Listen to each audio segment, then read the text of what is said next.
I'm going to share with you the secret of Singapore's success free of charge. And I to tell the students that if you implement this secret formula, your country will succeed. And I capture the secret formula with the acronym in English, MPH. The M stands for meritocracy.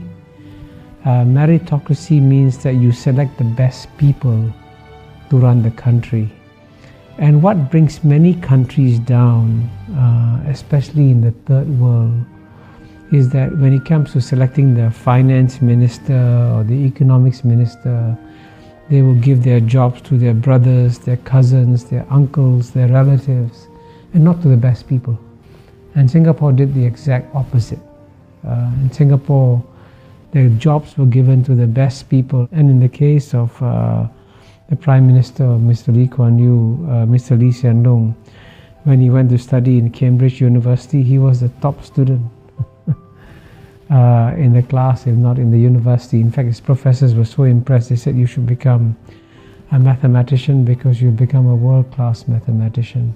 Then he went to study in another great university, the Harvard Kennedy School. And in that university, he's one of the few students to get an article published in a Tier 1 economics journal. Very few students get articles published in a Tier 1 economics journal. So he's incredibly brilliant.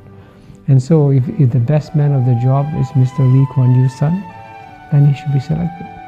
Not on the basis of the fact that he's a relative, but on the basis that he's the best person for the job. So meritocracy is the first pillar of Singapore's secret formula. The second pillar is P, and P stands for pragmatism.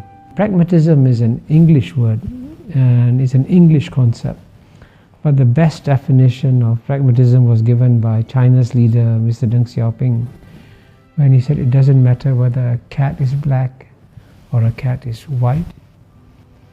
If the cat catches mice, it is a good cat. So in the same way, it doesn't matter what your ideology is. If it works, you use it.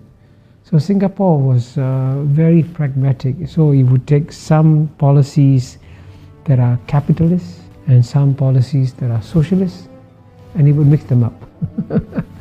And that's what pragmatism is about. You're not bound by any ideology.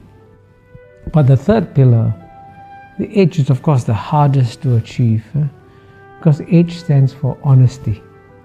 And indeed, what has brought most third world countries down and what has led to their failures in development has been corruption.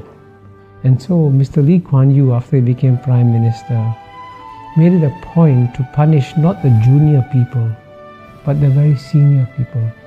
So when a deputy minister went on holiday with his friend, a businessman, when he came back, he was arrested.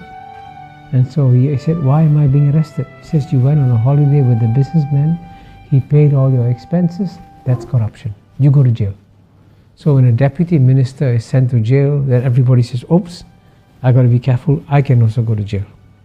So that honesty factor is one critical reason why Singapore has been exceptionally successful. So it's a combination of meritocracy, pragmatism and honesty. Then that's the formula for Singapore's success.